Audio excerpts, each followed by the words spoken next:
그러니까 국민을 빚쟁이로 만드는 제도야 이거는. 갑자기 이렇게 보유세를 급격하게 늘리면서 너는 이 돈을 내지 않으면 안 돼라고.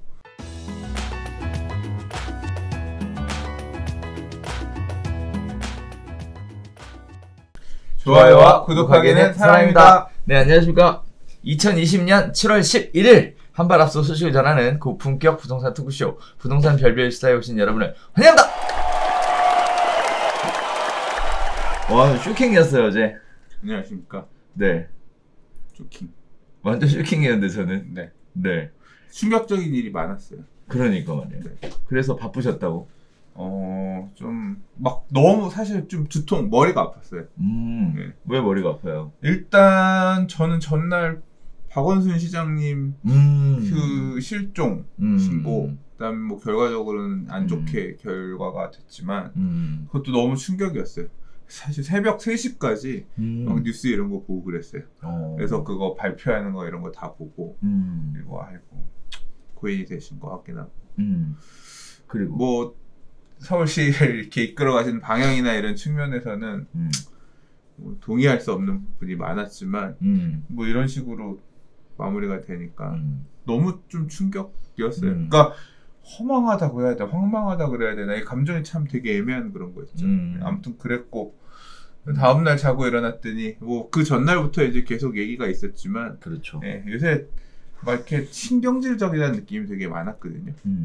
뭐 무슨 대책도 나올 거다, 무슨 대책도 나올 거다, 뭐 의원들도 뭐 낼 거다, 막 저마다 막 무슨 입법 할 거다 막 이러니까 신문지를 펴면 요새 신문지가 아니라 이제 이 인터넷으로 인터넷으로 부동산 기사들을 쭉 보면 짜증이 나는 거예요. 그러니까 언론도 신났어. 야, 누가 국회의원 누가 이 그지 같은 의견 이거 법안 발의했단다. 그러니까 막 계속 자극적인 거 하는 거지. 좀 있으면 뭐 집 2채 있으면 하나 뺏는단다. 누가 예를 들어서 법안 발의하면 그것도 또 막 좋다고 보도하고, 그러면 그거 이건 뭔 개 같은 소리야 하면서 이제 막 또 트래픽 늘어나고 할 거 아니에요. 막 그런 걸 이제 며칠 보다가 되게 스트레스였는데 갑자기 뜬금없이 박원순 시장님 그런 거 나왔고, 그리고 이제 종합해서 이제 어제죠. 7월 10일 예, 이제 부동산 대책 발표한다 그랬잖아요. 그렇죠. 오전에 11시 반 정도에 뭐 엠바고도 없이 그냥 유튜브로 이제 바로 그냥 하겠다. 기자들한테도 뭐 그렇게 왔다고 하더라고요. 그래서 이제 그럼 11시 반에 저거 나오면 이제 가서 실시간 방송 틀어놓고 그거나 봐야겠다 이러고 있었죠. 근데 막상 이제 내용 보니까 몇 장 안 되는 거야. 그렇죠. 네, 그래서 별거 없나 보다 싶다가 이제 그래서 막 영상 실시간 방송을 준비하고 이렇게 슬슬 보다가 별거 없네 보다가 나중에 하다 보니까 이거는 장난 아니야. 네. 장난 아닌 부분들이 보여서 네. 뭐 이 악물고 냈다 뭐 이런 표현보다는 칼 들고 막 휘들고 있는 이 공포를 심어주기 위해서 너무 고생하셨구나. 고생이 아니야. 아무튼 공포를 주기 위해서 막 혼나고 오셨으니까. 결과적으로 보면 우리나라는 이제 국뽕에 차오를 만해. 우리 뭐 누구야 박지성 선수가 영국 프리미어 리그에서 축구 잘하면 역시 하면서 국뽕에 차오르고, 뭐 또 최근에 누가 뭘 잘하면 김연아 선수, 이런 국뽕 있잖아요. 우리나라는 이제 다시는 대한민국을 무시하지 마라, 그런 나라가 되어버렸죠. 취득세? 싱가포르가 얼마 낸다고? 우리나라도 취득세는 싱가포르 정도 내. 보유세 미국이 얼마 낸다고? 뭐 1%? 야, 걔네는 막 살 때 산 기준으로 1%잖아. 우리는 갖고 있는 거 내가 살 때 금액보다 10배가 올랐어도 나라가 생각하는 가격 기준으로 해서 6%네. 미국 저리 꺼져. 비교도 안 돼. 양도소득세? 전 세계 80% 양도소득세 내는 나라 어디 있나 봐라. 압도적인 1등이야. 다시는 한국을 무시하지 마, 세금 측면에서. 그냥 아주 그냥 주모 국뽕이고 완전 국뽕 한 사발 주소 이거 딱 돼버렸지. 어떻게 또 그렇게 가냐? 말이 안 되니까 흐립니다. 이렇게까지 하면서 공포를 심어주기 위해 노력을 하셨는데 안타까운 거죠, 상황이. 뭐 혼나고 오셨는데 해야 되잖아요. 혼나면 해야 되는 게 맞아요? 나도 국민인데. 엄청 혼나고 오셨잖아요. 대통령께서 혼을 내면 이렇게 하라고 혼을 내신 거야? 나는 원치 않는 방향인데. 뭐 저랑 비슷하게 생각하는 분들도 많이 있을 거 아니에요. 과연 이게 그런 표현 쓰잖아요. 요새 대중독재라는 표현을 쓰더라고요. 뭐 아니 일부 물론 이제 대통령이 되실 때에는 정권을 가져갈 때에는 그런 다수의 의견에 따라서 이렇게 간 거긴 하지만 모르겠습니다. 이제 그래도 된다라는 거 하에서 요번에 이제 국회도 그렇게 갔으니까 하지만 계속 이렇게 강한 정책이 나올 거잖아요. 감수하고 받아들이고 이 안에서 나는 어떻게 살아야 되나 살 길을 계속 찾아야 되는 거잖아요. 뭐 어쩔 수 없다고 생각하는데 너무 강한 거 아닌가. 결국 히틀러도 선거를 통해서 집권한 거 아니었어요? 그렇죠. 그 시절에 행해졌던 어떤 정책이나 이런 것들도 결국 지지하는 국민들이 있었잖아요. 근데 과한 면이 결국 나중에 와서 보니까 일종의 집단 광기처럼 뭐 이제 그렇게 간 부분이 없잖아 있는 거잖아요. 자, 그래서 22번째 부동산 대책 70 부동산 대책을 중심으로 진행을 한번 해보겠는데요. 일단 시작하기에 앞서서 23번째 부동산 대책도 이미 예약이 되어 있는 상태로 시작해보도록 하겠습니다. 60번 채웠네. 자, 뭐 신문 기사가 별게 없어요. 지금 뭐 금요일날 발표가 되고 나서 뭐 시장 자체가 다들 어떻게 갈까에 대해서 촉각을 세우는 중에 토요일날 휴무라서 기자님들 다 쉬시나 봐요. 그 이후에 특별한 얘기들은 올라오고 있지 않습니다. 지금 부동산 쪽에 있는 사장님들은 엄청 바빠요. 지금 전화 문의 장난 아닙니다. 어떻게 해야 되냐. 이 대책 때문에 그렇죠. 궁금한 거지. 그래서 지금 이게 어떻게 되는 거냐, 뭐가 되는 거냐, 이런다는데 이게 사실이냐, 나는 어떻게 해야 되냐, 뭐 팔아야 되냐, 증여해야 되냐, 뭐 장난 아닙니다 지금. 그래서 지금도 방송 들어오기 전까지 부동산 계속 통화 중에 상담해 뭐 난리도 아니시더라고요. 근데 아직 뭐 확정되지 않은 애매한 부분들이 많아서 그렇죠. 소속 사실 입법 어떻게 될지들 봐야 될 부분이 많은데. 그렇죠. 그럼에도 불구하고 어쨌든 이렇게 하겠다라고 얘기했으니까 뭐 거기에 따라서 준비들 하셔야 되겠죠. 네. 자, 카페 반응은 어떻습니까? 일단 시작하기에 앞서서 일단 전날 발표가 있어 전날 7월 9일날 트래픽이 그날은 부동산 대책 있기 전날이잖아요. 근데 역대 최고치를 찍었어요. 그러니까 지난 12.16 대책 때 846만인가? 예, 그때 찍은 게 최고치였어요. 그리고 올해 6.17 대책 나올 때 한 816만? 810만 요 정도 찍었거든요. 그래서 야 전고점은 못 넘었다 이랬는데 어제 그러니까 그저께죠. 예. 7월 9일날 7월 9일. 예, 910만을 찍었어요. 그래서 야 이거 뭐 대책도 안 나왔는데 전고점을 찍네 그랬는데 이제 어제 대책이 나왔잖아요. 그렇죠. 예, 어제는 1088만. 그래서 예, 1000만을 일간 트래픽 1000만 뷰를 넘었습니다. 와 대단하네요. 최초로. 예.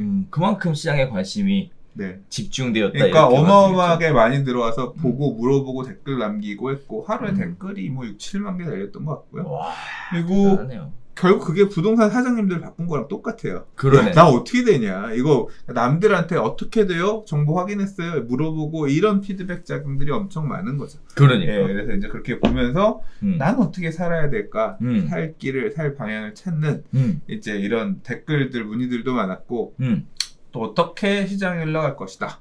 또는 나는 어떻게 대응할 것이다. 이제 이런 것에 대해서 얘기를 하는 본인의 의견들. 예, 이제 그런 분들의 글들도 많이 있었고 저도 뭐 좀 썼고 예, 뭐 그래요. 예. 그렇군요. 자, 그래서 70 대책 기준으로 해서 오늘 방송 진행 한번 해보도록 하겠습니다. 자, 대책 발표하면서 늘 언제나 그렇듯이 현 상황에 대한 점검부터 발표가 됐었는데요. 일단 내용은 간략하게 요약해드리면 그렇습니다. 경기하고 인천, 대전, 청주가 규제지역으로 지정을 하면서 상승세가 둔화가 됐다. 이게 첫 번째고요. 잠실, 청담, 삼성, 대치 토지거래 허가구역으로 지정하면서 관망세로 전환됐다. 자, 다음에 세 번째가 그럼에도 불구하고 서울 및 수도권 일부는 상승하고 있다. 그리고 매우 상승에 대한 기대감이 높다. 뭐 이렇게 정리를 하고 있습니다. 그 원인으로는요. 일단 주택거래량 증가, 주택시장 기대 심리지수 상승, 저금리 기조, 풍부한 유동성을 중심으로 해서 상승하고 있는 원인을 짚고 있고요. 주택시장의 높은 기대 수익률이 문제다. 그래서 다주택자의 높은 거래 비중을 이야기를 했습니다. 30대 추격 매수 심리에 대한 것과 무주택자 소외감에 관련돼서 공급 시그널이 지속적으로 필요하다라는 얘기가 핵심 원인으로 자리를 잡았는데요. 거기에 따라서 일단 공급에 대한 이야기도 더불어서 하고 있습니다. 서민 실수요자의 부담은 경감시켜주겠다. 거기에 따라서 요건도 완화시켜주고 그 다음에 대출도 조금 더 풀어주고 그동안의 대출 규제 관련돼서 여러 가지 얘기들이 많았었죠. 거기에 대한 부분들도 완화시켜주고 규제 지역 지정 전 대출 규제를 적용하겠다라고 해서 만들어줬습니다. 자, 그리고 나서 실수요자를 위한 주택 공급에 대한 방향도 얘기가 있었는데 우리가 23번째 대책에 나올 거다라고 얘기할 수 있는 이유가 이 실수요자를 위한 주택 공급의 대책이 사실상 이런 식으로 가겠다라는 가이드라인만 있고요. 구체적인 내용은 없었습니다. 도심 공유 개발을 하겠다. 3기 신도시 용적률 상향하겠다. 도시 주변 유휴부지와 국가시설 부지 택지를 개발하겠다. 공공 재개발, 재건축 방식 사업식 규제를 완화시켜주겠다. 도심 내 공실, 상가 오피스를 활용하겠다. 이렇게 5가지의 주택 공급 방안에 대해서 큰 가이드라인을 발표를 했습니다. 자, 이제 거기에 따라서 발표된 정책에 대해 하나씩 살펴보겠는데 일단 첫 번째 소식입니다. 다주택자 종부세 중과세율 인상하겠다라는 내용인데요. 일단 개인과 법인 두 가지로 쪼개서 이야기를 하고 있습니다. 개인의 경우에는요. 3주택 이상의 경우 또 조정 대상 지역 2주택 이상의 경우 현재는 복잡해요 지금. 어쨌든 중요한 게 0.6에서 1.2로 올라갔다라는 얘기가 가장 많이 나오고 있고요. 거기에 따라서 종부세가 크게 늘어날 것이다 이런 얘기들을 하고 있습니다. 좀 이따가 다시 나눠보도록 하겠고요. 그 다음에 이제 충격적인 게 법인 같은 경우에는 중과 최고 세율인 6%의 단일 세율을 적용하겠다. 그 다음에 법인 주택분의 기본공제 적용을 배제하고 세부담 상한 적용도 배제하겠다. 그래서 결국 이 포커스는 개인의 다주택자하고 법인을 때려잡겠다. 이렇게 발표가 된 것 같아요. 그런데 이번 대책에서 빠진 게 뭐냐면요. 1주택자 종부세에 대해서는 변동이 없다라는 사실. 자, 다음에 3주택자 종부세율은 0.6에서 1.2%로 지금 2배가량 올랐고요. 과표가 94억을 초과하는 경우에는 3.2%, 6%를 이 역시 2배 정도 상승을 했습니다. 자, 다음에 또 가장 논란의 대상이 되었던 게 기본공제에 관련된 부분도 건드리지 않았어요. 그래서 변동 없이 적용이 됐고요. 적용 시기는 2021년 6월 1일부터 적용이 되겠죠. 자, 거기에 따라서 시장에 미치는 영향에 대한 이야기들이 굉장히 많은데 많은 분들은 이렇게들 얘기를 많이 하시더라고요. 아직 적용이 되려면 1년 남았으니까 1년 동안 급하게 서두를 필요는 없겠다. 이런 얘기들 참 많이들 하시는데 종부세가 이렇게 올라간다는 얘기는 보유하고 있는 거에 대한 부담을 증가시킴으로 인해서 팔게끔 유도하겠다라는 전략 같은데요.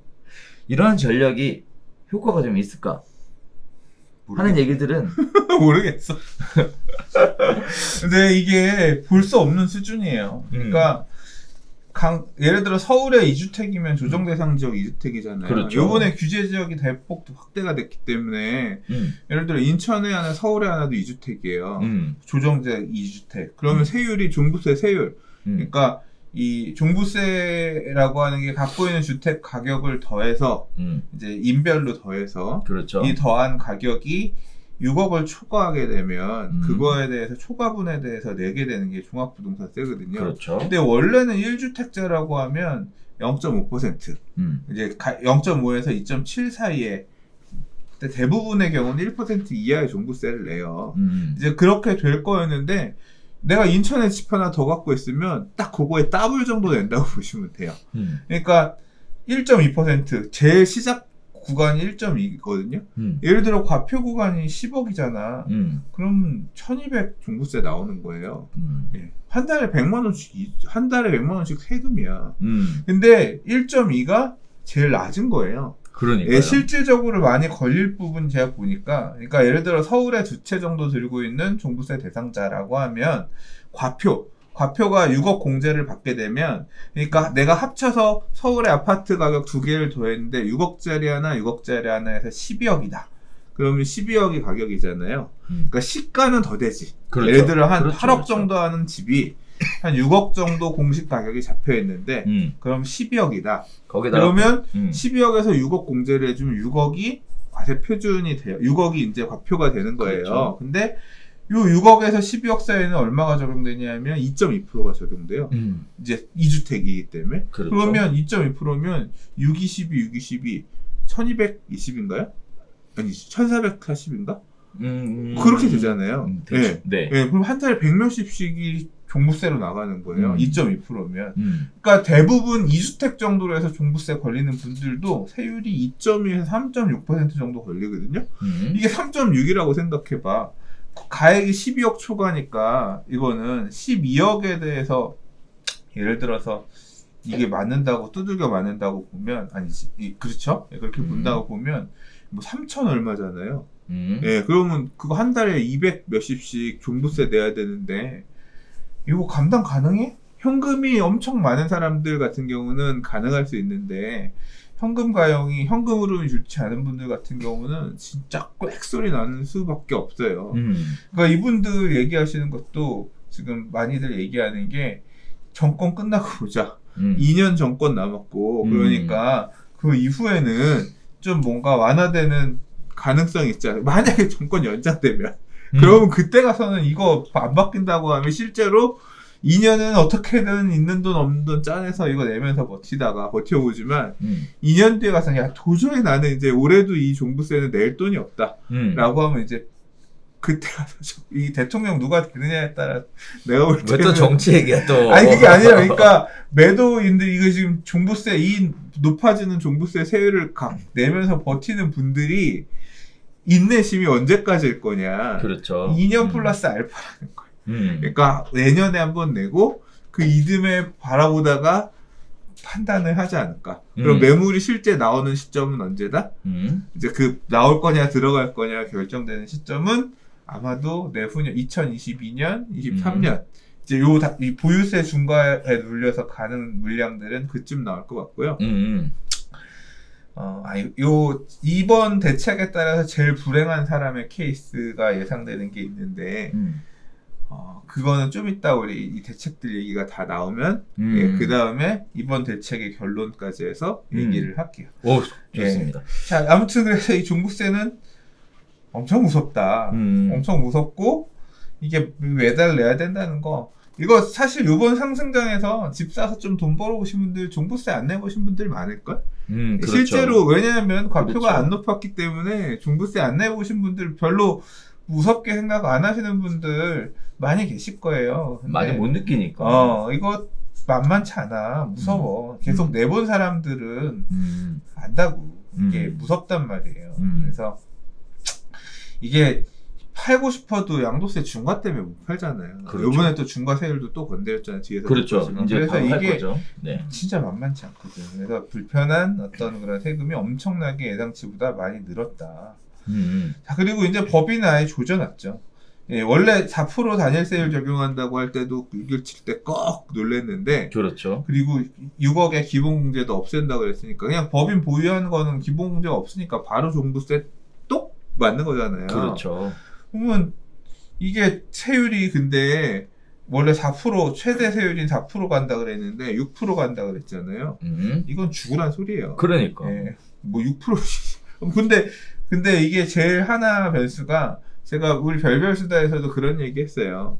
이게 선수들이 한 2, 3년 보고 있다. 왜냐하면 올해 1,000만 원 냈으면 예를 들어 200% 상한 제한 있으면 내년에 2,000이고 그렇죠. 내후년에 4,000이고 이렇게 시간을 벌 수 있기 때문에 정부도 그 정도 시간을 좀 주려고 한 것 같다. 이제 그때까지 팔아라 라고 얘기했다라고 봤는데 세부 삼상한 적용 배제한다고 없앤다 그랬잖아. 요것도 법을 바꿔서 없앤다고 하면 내년 6월 1일 날 10개 갖고 있고 그게 예를 들어서 10억이다. 그럼 너는 6천만 원 종부세 내. 10억이면 과표 5억짜리 아파트 2개 들고 있으면 10억이잖아. 이제 그거 돈 현금으로 만들어서 내지 못하면 꼭 두들겨 맞는 거지. 그렇지. 법인 사업자 중에 이거 못 내는 사람, 팔지 못하는 사람, 이런 사람이 있으면 어떻게 돼요? 법인이 이제 마탱이 가는 거야. 그래서 이게 무섭다. 생각보다 엄청 세게 나왔고, 이거 막 댓글들 보면 그런 것들 있어요. 쌤통이다 이놈 새끼들. 보유세를 들고 있으면 냈어야지. 냈다니까. 뭘 안 내. 맨날 많이 냈지. 근데 정석껏 올려야지 한꺼번에 올려도. 그러니까 그래서 지금 그런 부분들 상승 이게 현금 흐름이 소득이 내가 한 달 내가 얼마를 벌었는데 그거에 대해서 세금을 얼마 내라고 하면 번 돈 들고 있다가 그걸로 세금 내면 되는 거지만 보유세라고 하는 건 그게 아니잖아요. 내가 이 가격이 과표 가격 준에서 내가 버틸 수 있는 사람이 내가 사면서 내겠다라고 한 게 아니라 옆집이 그렇게 비싸게 팔렸다고 현금 흐름은 좋지 않은 나한테도 이거에 준해서 내라고 이렇게 강제하는 그런 건 거잖아요. 그렇죠. 그러니까 억울한 사람이 많이 있다니까. 가격이 올랐으니까 당연히 내야 되는 거 아니냐. 그럼 미국처럼 해주든가. 가격이 올라도 내가 살 때 금액 기준으로 해서 일정 퍼센트를 사게끔 해주든가. 또는 뭐 미국도 뭐 결국은 보면 그렇게 처음에 냈던 그 가격에서 뭐 이 주마다 다르대요. 근데 결과적으로는 시가 기준 이런 것들을 만들어서 또 상향해 가면서 맞춰가는 그런 데들도 있다고 하더라고요. 근데 아무튼 여기에서 나와 있는 이 말 그대로 공포를 심어주기 위한 숫자들이잖아요. 이게 어떻게 보면 당장 적용되는 건 아니니까. 당장 아니 적용할 거야. 그러니까 더 사면 뒤졌어 니들은. 그러니까 위에다가 작두나를 이렇게 놓은 거예요. 모가지 내놓고 집 사라.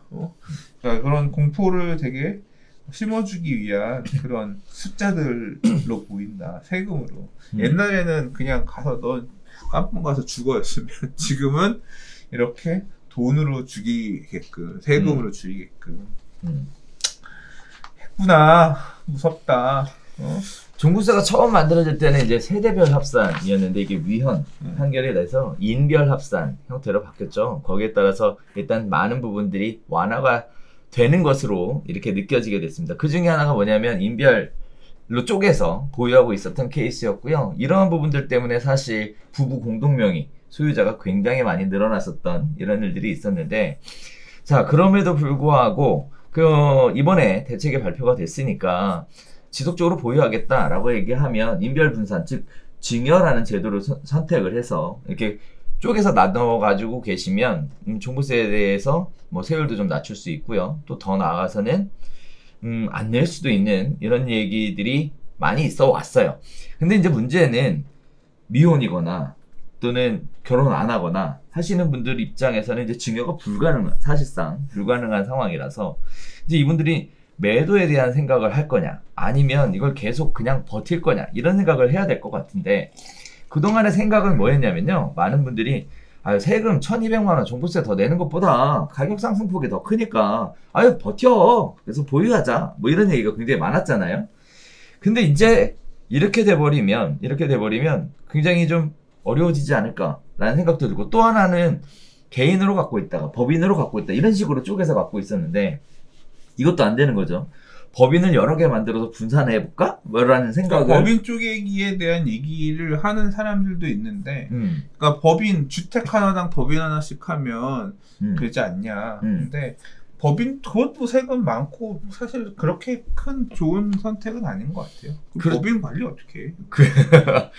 그런데 법인도 세금 안 내는 거 아니잖아. 그렇죠, 되죠. 근데 문제는 단일 세율이라서 쪼개도 종부세 대상이 아닌 것들은 문제가 없겠지만 종부세 대상이 되는 건 어차피 다 단일세율 적용을 받는 거라서 이런 부분들에 대한 것도 기본 공제가 없잖아. 기본 공제가 없으니까. 그러니까. 자, 이런 부분들에 대한 것도 생각을 좀 해봐야 될 것 같아요. 뭐 종부세가 6억 초과를 해야 되니까. 네. 법인을 여러 개 하면 6억 초과 안 하면 근데 이거 안 되지 않아요? 나 아무리 생각해도 말이 안 되는 것 같아. 이거 맞아요? 뭐가요? 나는 지금 이번 대책을 보면서 느낀 게 국가가 유산 계급? 그러니까 국민을 빚쟁이로 만드는 제도야 이거는. 갑자기 이렇게 보유세를 급격하게 늘리면서 너는 이 돈을 내지 않으면 안 돼라고. 이게 형평성이 맞아야지.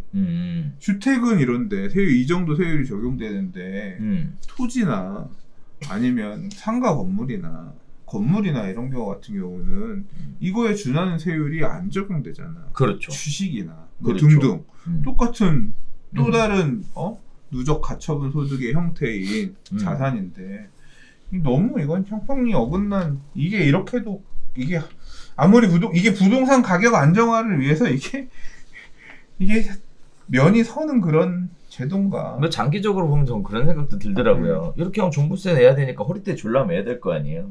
그러면 지출을 줄여야 될 거 아니에요. 당장 내가 차 바꾸려다가 안 바꾸기로 했다니까요. 그러니까 고쳐 타기로 했어요. 이게 경기 침체로 가는 거 아닌가? 그러니까 소비를 할 수 있을 돈을 세금으로 내야 되는 거야. 한 달에 예를 들어 1년에 막 언론에 보면 대치 음마파트 한 채랑 마포레미안 푸르주 한 채랑 갖고 있으면 올해는 뭐 2천 몇백인데 내년에는 뭐 6천 얼마 이렇게 늘어난다 써놨잖아. 자랑스럽게 써놨잖아. 그걸 정부도 홍보하고 싶은 거지. 공포를 심어주는 거야. 넌 죽어. 말이 6천 얼마지. 연봉이에요, 연봉. 그렇죠. 연봉을 그냥 세금으로 내야 되는 거야. 집 두 채 갖고 있는 게 죄가 된 것이. 그렇죠. 네. 그러니까 그만큼의 효용을 주냐고 그 집이. 가격 상승분 그냥 그러니까 그렇게 갖지 말고 팔아라. 이제 이런 논리로서 이렇게 제도를 세운 거지만 그걸 그렇게 들고 있는 소유자라고 하면 이제 거기에 진입하려고 거기에 그러니까 예를 들어 대치동이 그렇게 비싸졌으면 대치동의 임대주택 같은 경우는 얼마 이제 월세 내고 들어가 살아야 돼.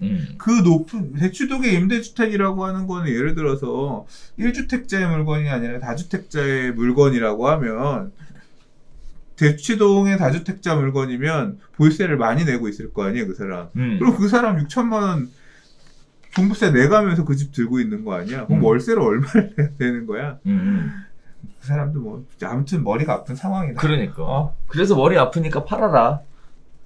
이제 왜 못 파는지는 다음 얘기. 팔아라 그 얘기 하고 있는 것 같아요.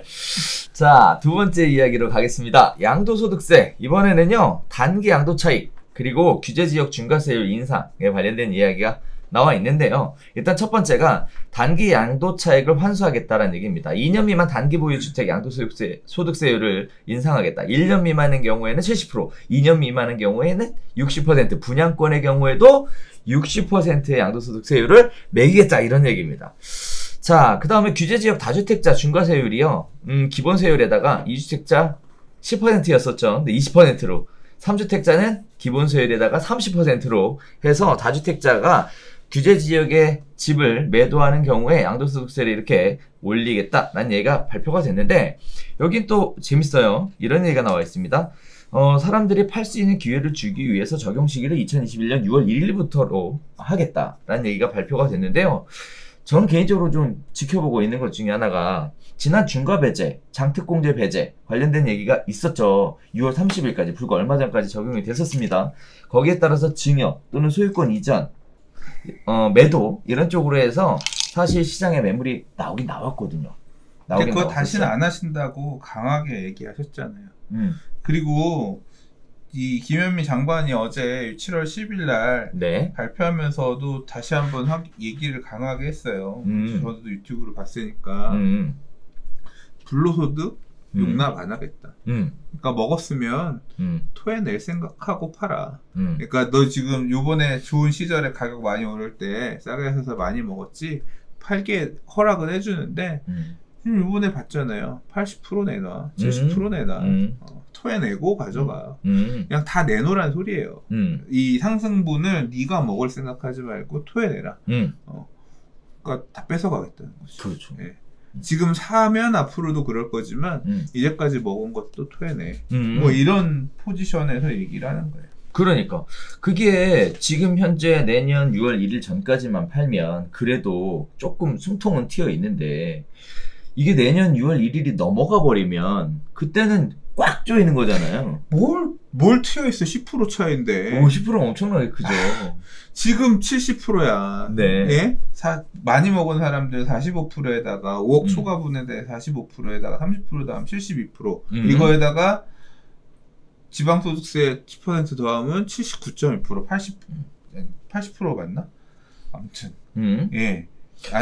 지금 이제 20 추가니까 60%죠, 60%. 네. 그러니까 70% 정도 되는 거예요. 69.2% 정도 될 거예요. 거의 70% 정도 되는 건데. 뭐 아무튼 지금도 적지 않아서 물건들이 안 나오는데 이번에 이 고위공직자분들 뭐 얘기 많이 됐지만 지방 거 먼저 팔고 그 다음 거 서울 팔아야 서울 거 중과세 안 맞고 그냥 일반 세율로 세금 좀 적게 팔 수 있는 거 다 한번 세금 계산 해보셨으면 아실 거 아니에요. 그렇죠. 네. 세금이 적지 않다니까요. 한 흥분을 국가가 다 그냥 내놓고 가져가겠다라고 하는 게 어쨌거나 이번 양도세의 규제 강화에도 내용의 핵심이고 그 다음 분양권도 건드렸어요. 그리고 그러니까 이번에 이 조정 대상 지역 이상의 2주택 이상부터 양도소득세 세율을 10%씩 올렸고 두 채, 세 채 갖고 있는 사람들은 세금 왕창 내고 팔아야 된다 하나가 붙었고 조정 대상 지역도 엄청나게 확대를 했잖아요. 그렇죠. 그러니까 거의 다 서울 수도권 지역에는 거의 모든 지역이 세금을 두들겨 맞으면서 팔아야 돼. 팔려면. 그러니까 이 돈 내고는 못 팔겠다. 그냥 일단 상황 봐서 우리는 공시 가격도 별로 안 비싸고 종부세도 그렇게까지 막 많이 내는 어차피 가격이 싸니까 그런 구간에 있으니까 좀 있어 볼래 이런 식으로 지금 당장은 사람들이 나올 거예요. 근데 이제 그게 하나가 있고요. 그다음에 또 뭘 건드렸냐면 분양권도 건드렸어요. 예. 그래서 분양권을 어떻게 건드렸냐면 원래는 조정 대상 지역의 분양권 세율이 단일 세율로 50%였거든요. 조정 대상 지역 같은 경우에. 네. 그리고 이제 아닌 지역 같은 경우도는 이제 기본세 이랬는데 요게 70, 60으로 바뀌어요. 그래서 그냥 분양권은 세율이 무조건 60%가 되는 거예요. 66%가 되는 거예요. 분양권 팔아서 차익 남으면 66% 세금 내야 돼. 그렇죠. 그리고 또 뭐가 생겼냐면 요 단기 매매 짤짤이들 하잖아요. 그러니까 경남에 버스 타고 가서 사서 내년에 1년 딱 묵혀 있다가 일반 세율로 팔아야지 이렇게 들어가는 거 막기 위해서 그렇죠. 단기 매매 양도소득세 세율이 70, 1년 미만 70, 2년 미만 60, 예, 2년 지나면 일반 세율. 이렇게 또 요게 추가가 됐어요. 그러니까 그런 2년 안에 1년 딱 들고 가서 치고 빠지는 이런 갭 투자 짤짤이 하지 말아라. 요렇게 해서 요것도 넣어놨는데 이제 이런 데들은 이제 2년 묶어놓는 형태로 계속 할 사람들은 또 가서 할 수는 있겠지만 아무튼 이런 부분들이 조금 생겼죠. 근데 전체적으로 양도소득세, 그러니까 내가 팔 때 발생한 차익에 대해서 국가에다가 환수해야 되는 세금 비중이 엄청나게 커졌기 때문에 파는 것들을 그러니까 말씀하신 것처럼 그냥 지금 정해진 세율대로 50%라도 60%만 내고 팔겠다. 또는 뭐 안 된 데 같은 경우는 뭐 그 전에 팔겠다. 요 빠져나간 사람도 있을 거예요. 빠져나갈 수 있는 물건 형태에 따라서 이제 이런 사람들은 바뀌기 전에 이거는 뭐 내년이 아니라 개정 요번에 7월 달에 하면 시행 시점이 나올 거기 때문에 네. 빨리 지금 액션을 취해야 될 것 같은데. 뭐 6월 1일부터 적용하겠다고 했으니까. 이게요? 시기를. 아 이것도? 그래서 지금 여기 보면 네. 조금 자세하게 들여다보면 일단 저는 개인적으로 그런 것 같아요. 일단 기타 지역 같은 경우에 기본세율 분양권을 대상으로 기타 지역 같은 경우 규제 지역이 아니었던 경우 기본세율 적용하다가 60% 적용으로 바뀌었죠. 자, 다음에 또 하나가 뭐냐면 입주권 같은 경우에 2년 이상 보유하게 되는 경우 기본세율이었어요. 그런데 이번에 이 부분에 대해서는 건드리지 않았어요. 그럼 다시 얘기하면 입주권 같은 경우에는 기본세율이 2년 이상 보유하게 되면 지속적으로 적용이 된다는 얘기거든요. 그러니까 입주권에 대한 중과는 아직 지금 적용은 안 됐어요. 그렇죠. 이런 부분들이 약간 좀 차이를 보이고 있다. 이렇게 생각하시면 될 것 같아요. 주택을 건드린 거예요, 주택. 그렇죠. 반면에 2년 이내에 주택의 입주권을 갖고 있는 경우에는 기존에는 기본세율이었다가 이번에 60%로 늘어난 거기 때문에 사실 2년 미만 단기 보유를 하겠다라는 생각으로는 뭐 아무것도 생각하지 마라. 이렇게 정리해보면 깔끔할 것 같아요. 자, 반면에 2년 이상 보유하게 되는 경우에는 그래도 주택이나 입주권의 경우에 한해서는 양도소득세율에 대해서 기본세율 적용된다라는 차이점을 가지고 있으니까 이런 부분들 생각해 보시면 나름대로 나는 어떻게 선택해야 될까에 대한 기준이 좀 만들어지지 않을까라는 생각이 좀 들어요. 자, 다주택자 매물을 유도를 하겠다라는 대책으로 이렇게 만들어 왔는데 사실 생각해 보면 다주택자들이 그동안 팔고 싶어도 세금이 너무 많이 나오면 세금 때문에 다 뺏어가니까 팔고 싶어도 못 팔고 붙들고 있었던 게 있었잖아요. 지금도 많이 나와서 못 파는데 앞으로는 더 많이 나온다고 하니까 그러면 그런 거죠. 수장님 지난번에 얘기했듯이 그 찬바람 후 불면 네 옷을 더 껴입어야 되는가 아니면 벗어 던져야 되는가 네 이런 식의 얘기가 나오지 않을까 싶은데요. 시장에 미치는 영향으로 보면 세금으로 전부 다 네, 가져가겠다라는 얘기인 것 같고 한편으로는 이 내용만 갖고 보면 분양권은 이제 앞으로는 투자 대상이 아니다. 네 이렇게 얘기할 수 있을 것 분양권 같아요. 어차피 살 수 있는 데도 얼마 없잖아. 그렇죠. 네. 네. 어차피 지금 그러니까 결국에 분양 받은 사람들이 털고 나올 수 있냐 없냐인데 털고 나올 때도 세금이 이렇게 많다. 그런 얘기죠. 다운 계약서 쓰면 돼요. 이런 분들 계실지 모르겠는데. 아, 그거 뭐 안 돼, 안 돼. 불법하겠다는 분들이 자기 할 수 있다고 하는 얘기니까 그거는 뭐 그런가 보다 모르겠어요. 자, 세 번째 이야기입니다. 세 번째는 이번에 취득세 관련돼서 건드렸는데 저는 개인적으로 이게 제일 무서웠어요. 네. 취득세 내용 한번 볼까요? 취득세가 개인의 경우 2주택의 경우에는 8%, 3주택 이상의 경우에는 12%. 여기 이제 빠진 게 일시적 2주택에 대한 규정은 지금 현재 발표된 내용이 없습니다. 자, 법인의 경우에는요, 이거 거의 뭐 쇼킹입니다. 취득세율 12%. 그냥 바로 빡 때려서 적용하겠다라는 얘기입니다. 뿐만 아니라 개인이 법인으로 전환시키면서 현물 출자에 따라서 취득세 감면 75% 해줬던 것을 없애버리겠다라고 얘기했어요. 자, 그래 내용을 살펴보면 그렇습니다. 1주택자는 영향이 없어요. 그죠? 이번에 빠졌어요. 취득세 관련돼서. 그러니까 집 없는 사람이 집 사는 거에 대해서는 중과하지 않겠다. 근데 또 생애 최초 주택 관련된 부분에 있어서 취득세 오히려 감면해주겠다. 없애주겠다. 이런 얘기가 상대적으로 나오고 있습니다. 자, 두 번째가 다주택자의 취득세를 계산을 해보면요. 이게 어느 정도 무서운 건가 좀 보여질 것 같은데요. 1주택이었다가 주택을 하나 더 사면요. 10억 아파트 취득세가 3천만 원이었어요. 근데 이제 8천만 원으로 늘어나는 거죠. 자, 그 다음에 2주택자가 1주택을 하나 더 사면 3주택이 되는 겁니다. 거기에 따라서 10억 아파트를 추가로 취득하게 되면 3천만 원 취득세 내다가 1억 2천만 원 내래요. 오, 그럼 11억 2천만 원이 취득가액이 되는 거죠. 사실상의 취득가액. 자, 시장에 미치는 영향이 굉장히 클 것 같은데요. 엄청 많아. 무서워서 사겠어요, 이거? 그러니까 사실 유주택자가 더 사는 것은 네. 이제 주저할 수밖에 없죠. 이 세금 내고 그 이상 훨씬 플러스 알파를 강하게 이거 충분히 내는 8% 또는 12%의 취득세를 내고도 먹을 게 더 많이 있다. 더 오를 거다. 이제 감안하고서들 사야 되는 건데. 그러니까. 근데 또 팔 때는 양도세도 아까 이제 양도세도 지금 엄청나게 올라가죠. 네, 올라가고 내년 이제 2021년 6월 1일 이후에 단기 매매에 대한 중과도 이렇게 붙고 그 다음에 뭐 이제 아끼는 추가되는 세율도 있기 때문에 빡빡하게 지금 가야 되는 상황이죠. 그러니까 살 때도 세금 더 내야 되고 남아도 팔 때 내야 되는 세금 많고 그러니까 그냥 사지 말라고 이 새끼야. 이거 거의 그런 느낌으로 해놓은 그런 거죠. 그러니까. 예. 근데 이게 저는 인별인가 싶었거든요. 네. 그러니까 이게 예를 들어 지금 내가 내 이름으로 집이 하나 있어. 그러면 아내 이름은 집이 없잖아. 그러면 이게 개인이라 그랬으니까 개인 2주택은 8%? 그럼 내 이름으로는 더 사지 말고 집사람 이름으로 사면 그거는 이제 적당히 되겠거니.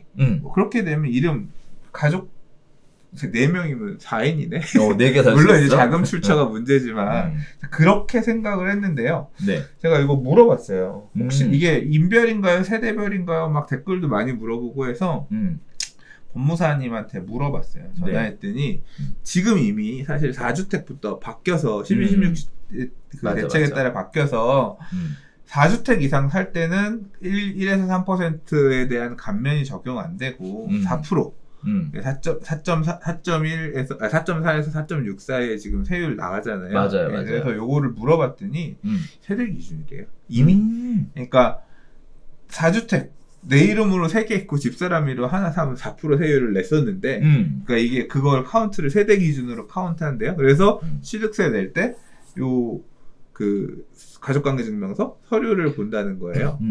그래서 요거는 2주택도 그냥 세대 기준이다. 예.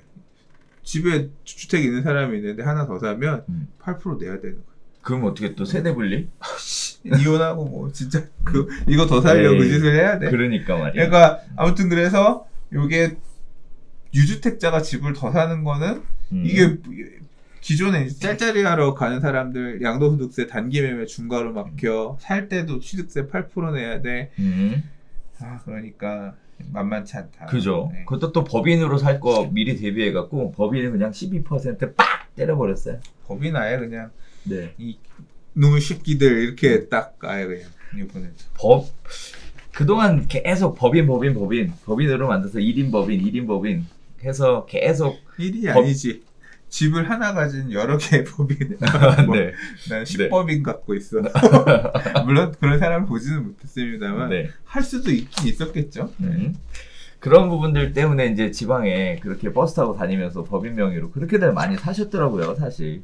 그래서 저도 이제 지방 강의 다니다 보면 네, 회원분들이 얘기하시는 게 서울에 똑똑한 투자자들이 법인으로 다 들고 내려와서 네, 법인 이름으로 그렇게 쓸어 담아 갔다 이런 얘기들. 그분들 이제 머리 아프겠는데? 계속 하셨는데, 뭐 지금까지는 어쨌든 쓸어 담겨 있는 거니까 이제 팔 때 생각해야 되겠지만. 어쨌든 지금 이제 추가로는 안 될 것 같아요, 그죠? 그러니까 추가로 더 사진 않아도 지금 들고 있는 거 처분을 해야 되는데 그것도 문제지. 엑시트 방법이 어떻게 있을래? 그냥 놓고 지금 팔면 되나? 응? 팔면 되나? 언니 6월 1일 이전에 내년 6월 1일 전에 네, 내년 6월 1일 이전에 팔으라는 얘기죠. 강하게 지금 시그널을 밀어놓고 있는 물량들 거죠. 지방에는 그럼 물량들 좀 나오겠네. 서울 거는 잘 안 팔 거 아니야. 근데 그게 문제인 것 같아. 저도 이거 보면서 이렇게 되면 또 지방의 것들은 정리하고 다시 거기서 회수된 자금으로 또 딴 생각하지 않을까라는 우려를 살짝 좀 했고요. 저도 이제 상담을 받으면서 그러게 뭐 어떻게 해야 돼? 뭐 이렇게 대충 상담을 했는데 이렇게 되면은 일단 양도차익이 별로 안 나오는 것부터 또 정리해야 되잖아요. 세금이 많이 나오니까 그거 빨리빨리 정리를 해야 되고 또 종부세 또 올라간다고 하고 하니까 뭐 양도차익이 별로 안 나오는 거라고 하면 아무래도 서울 거보단 지방 거일 가능성이 높아서 지방 것도 정리하고. 그러니까 완전히 제가 생각할 때는 이번 대책에 따라서 찐돌 진짜 똘똘한 요새 찐이야 이런 표현 쓴다면서요. 진짜 이제까지 양극화는 또 차원이 다른 그런 찐돌의 시대가 될 것 같아.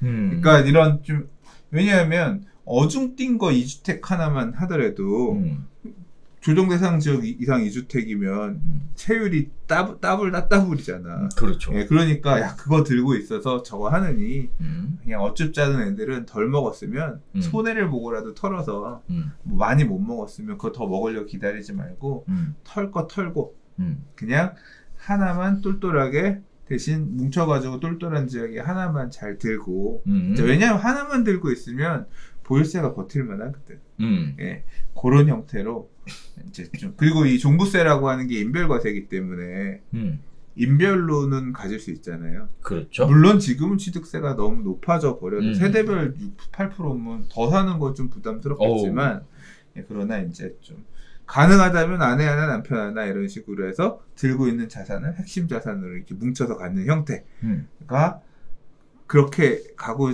좀 쭉정이들 자기가 들고 있는 물건들 중에 쭉정이들은 예를 들어 강남이랑 강북 들고 있으면 강남 하나 정도만 들고 강북은 그냥 던지고 만약에 정리를 해야 된다고 하면 내가 강북 핵심 지역이 하나 있고 강북에 사이드 하나 있으면 강북의 사이드는 못 버티겠으면 가급적 던지고 강북에 똘똘이 하나 갖고 있고 강북에 쭉정이 하나랑 어디 수도권에 뭘 들고 있으면 수도권을 버리고 이 쭉정이를 하나 핵심 이 서울에 있는 것들을 가져가고 뭐 이런 식으로 자산 이 포트폴리오 구성을 변경해 가면서 이제 거기에 소외된 애들은 이제 안 되겠지. 이게 점차 이렇게 버려지고 가져갈 사람이 없어지는. 애초에 그 동네는 원래 수요가 없어서 잘 집 살려고 하지 않았던 이런 지역의 애매한 물건들 같은 경우는 받아주는 사람이 없으면 그렇죠. 이제 막 가는 상황이 나오겠죠. 그러니까. 이게 또 예상이 되는 것 중에 하나 뭐냐면 수익형 부동산들 중에서 주택으로 되는 거 있잖아요. 이거 어떻게 할 거야? 도시형 생활주택? 예를 들자면 도시형 생활주택이나 그렇잖아요. 네. 이거 어떻게 커버해? 분양을 내가 이제 빌라를 줬어. 지금 자율주택 정비 사업해서 빌라 짓잖아요. 그렇죠. 네. 소규모 주택 정비 사업 한다고 자율주택 정비 사업 하라고 하는 게 결국 빌라 짓는 거잖아. 줬어. 분양을 해야 돼. 이 집 잘 졌습니다. 받으세요. 했더니 요새 무주택이 중요한 거 뭐세요? 지금 청약 당첨만 되면 피가 10억이고 8억이고 5억인데 이거 빌라 가져서 뭐 하냐고. 무주택을 계속 유지하려고 하잖아요. 제가 이 집 살고는 싶어요. 무주택 유지해야 되니까 전세를 주세요. 근데 사업 시행자도 머리 아프지. 우리도 이거 보유세 많이 나와서 못 팔고 갖고 있으면 물론 이제 그것도 아마 뭐 이렇게 미분양 이런 주택들 같은 경우는 임대사업자도 보면 아까 법인이 뭐 이 임대사업자도 중과가 적용되고 하는 게 매입형은 되는데 신축해서 임대사업자 하는 거 뭐 이런 건 또 혜택을 준다 이런 그러니까 약간 임대사업자도 약간 조금 이 종부세 내는 게 약간 차별화되는 걸로 알고 있는데 뭐 그런 게 있을지 모르겠지만 어쨌거나 지어서 팔아야 되는데 사업자들도 되게 머리가 아픈 거예요. 주택을 사서 부수고 새로 주택을 줘야 되잖아. 그렇죠. 근데 이미 하나 있잖아. 보통은 사업자들이 한 사업장만 하는 게 아니라 여러 개 이거 그렇죠. 끝나면 다음 거 해야 되는데 이거 다 못 판 상태에서 해야 되잖아. 살 때 8% 12% 두들겨 맞는 거야. 그렇죠. 그러니까 이거 빌라 지는 사람들도 지금 막 죽으려고 하는 거고 분양을 하려고 하더라도 도시형생활주택이랑 빌라 분양해야 되는데 저 이거 사면 취득세 이 무주택자는 안 살려고 잘 안 살려고 할 거고 왜냐하면 무주택의 가치가 그만큼 크니까 청약통장 3기 신도시 이런 거 받아먹으려면 무주택 유지해야 되는데 그럼 대출도 막히고 뭣도 하고 하니까 가급적 빌라 안 살 거고 그럼 결국 이런 빌라라든가 말 그대로 좀 소위 말해서 인기가 좀 덜한 물건들이잖아요. 그러니까 이거 어떻게 보면 저소득층이 실제 거주할 수 있을 만한 민간주택들이잖아. 새빌라 이런 것들을 지으면 분양을 받아줄 수 있는 사람은 어떻게 보면 유주택자들인데 그러니까 임대 목적으로 이 동네 뭐 재개발을 할 수도 있고 또는 뭐 임대 목적으로 이렇게 받아줘야 되는데 취득세가 8% 12%야. 그럼 이거 사야 안 사요? 못 사죠. 이거 야 부담스러워. 너무 비싸. 그럼 뭐라 그러겠어? 8% 취득세 저희가 내드릴게요. 아마 그럴 거야. 취득세 지원 막 이렇게 하면서 이제 막 현수막 붙여서 팔겠지. 이제 그렇게 몇 번 하다가 야 이번에 빌라 지어서 망했어. 이거 별로 나 못 남았어. 그렇게 사면 되겠구나. 매도할 때 매도인한테 세입자 명도하고 건물 철거해서 토지로 넘겨주시는 조건으로 제가 살게요. 그럼요. 낙인지 상태에서 이런 조건으로 또 이제 거래를 하긴 하겠다. 매수는 할 수 있어. 매수는 그런 식으로. 근데 팔 때는 이제 이런 어쨌든 옵션. 사는 사람이. 그리고 이제 오피스텔 이런 경우는가 오히려 수혜를 입지. 왜냐하면 이제까지 오피스텔이 인기가 없었던 이유는 오피스텔은 취득세가 4.6이잖아요. 4%에다가 교육세, 농특세 물론 4.6. 실제로 거의 한 5% 세율을 냈단 말이에요. 그렇죠. 이거저거 채권 할인하고 뭐 하고 하면. 근데 그래서 야 2억짜리 오피스텔을 사면 취득세가 1,000만 원이야. 250 1,000만 원이야. 근데 주택을 사면 기껏 해봐야 300이거든. 그래서 야 주택이 훨씬 거래 비용이 적고 오피스텔은 항상 인기가 없었어요. 취득세가 비싸서. 근데 그렇죠. 이제 바뀐 세상이 됐어. 2주택부터는 취득세가 8% 12%니까 이게 8%에다 부가세가 또 붙잖아. 그렇죠. 그러니까 8, 9%막 이렇게 더 그럴 거 아니야. 그러면 오피스텔 세율이 싸네. 주택 세율의 절반이야. 3분의 1에서 절반 순위를 주는 거야. 그러니까 상대적으로 야 살 거면 이런 거 사라. 이제 따져보면 재개발 같은 경우는 토지만으로 분양자격 나올 수 있는 물건도 있고 그 다음에 뭐 상가도 물건에 따라서는 주택 분양 받을 수 있는 그렇죠, 거 있고 그렇죠. 이제 그런 틈새 물건들 있잖아요. 세율이 이제까지 불이익 받았던 거 얘가 주택이 아니면 나중에 아파트 입주권이 될 수 있는 이게 되면서 오히려 또 반사이익을 누리는 상상도 하지 못했던 기가 막히고 코가 막힌 상황이 이제 생길 수도 있겠다. 이제 이런 부분들도 좀 보여요. 전 개인적으로는 이런 생각이 좀 들었어요. 예상해 볼 수 있는 여러 가지 결과들이 있겠지만 한편으로 보면 자 예를 들면요 우리 지방에 저렇게까지 가격이 올라갈 이유가 있었을까? 라고 좀 생각되는 지역들이 좀 있었었죠. 네. 자, 이런 지역들 같은 경우에 양도 차익이 있더라도 서울에 있는 지역보다는 양도 차익이 적을 거니까 매도 쪽으로 생각하지 않을까라는 생각이 좀 들더라고요. 만약에 이렇게 돼버리면 시그널이 정부가 유도한 대로 가버리면 지방이 매도 물건이 넘쳐나게 되면 가격이 이제 하방 압력을 받을 수밖에 없는 상황이고 그러면 기존에는 대마가 뜨니까 키 맞추기 형태로 해서 지방이 따라 올라가는 형태였는데 일단은 대마는 못 가게 빡 막아놨죠. 토지 거래허가고요. 그로 해서 막아놓고 그럼 이제 지방이 쭉 밑으로 내려가면 얘도 좀 내려가는 걸 기대하는 거 아닐까? 사실 지방 시장은 나는 별로 관심도 없고 잘 모르겠어서 지방에 짤짤이라고 하는 사람들은 사실 저는 이해를 못하는 편이었는데 왜냐하면 결국 짤짤이도 맨 마지막에 와서 그 동네 실수요자들이 받아줘야 되거든요. 전세 가격으로 그렇죠. 받아주든 해야 되는데 맞아요. 그런 부분을 잘 자신할 수가 없으니까 제가 이제 그랬던 건데 음. 이제 지방에 산업이 살고 실수요자들이 와서 전세로 가격을 받쳐주고 올라오든 매매로 쫓아와서 매수를 해주든 그런 게 있는 지역들 같은 경우는 살아남을 것이고요. 그런 게 없는 지역이라고 하면 이런 가수요를 일시적으로 호가는 끌어올릴 수 있을지 몰라도 이제 그게 빠지고 나면 특히 이제 그 호가를 끌어올려주던 가수요들도 팔아야 될 수밖에 없는 상황이 생기면 하방 압력을 받을 수밖에 없죠. 뭐 손해보고 팔아야 되는 상황이 생길 수도 있겠죠. 근데 뭐 원래 투자 그런 거 아니에요? 막차 타신 분들 특히 네 이런 분들은 어우 진짜 부담스러우시겠어요.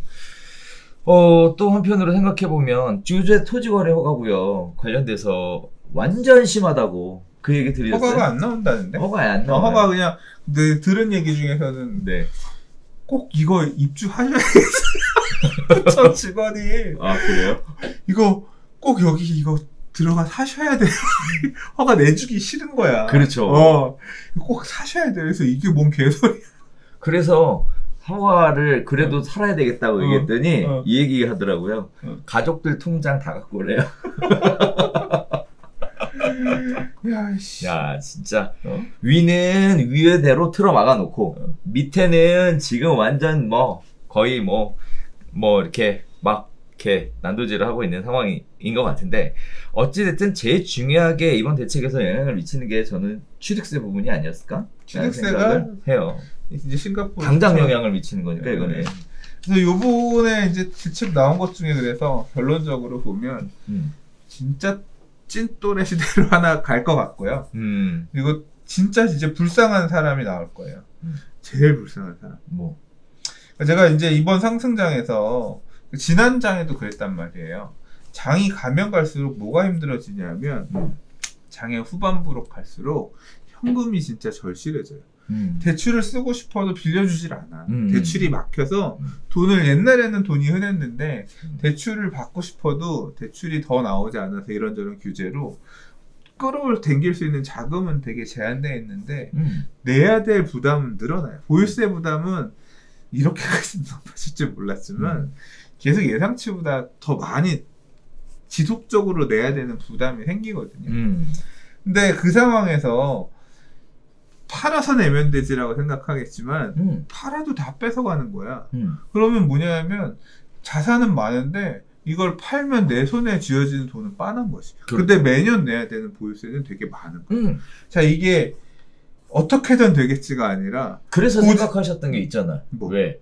전세 보증금 올려서 네. 거기서 받은 돈으로 네. 보유세를 납부하겠다. 전세보증금도 그게 내 뜻대로 올릴 수 있는 게 아니잖아.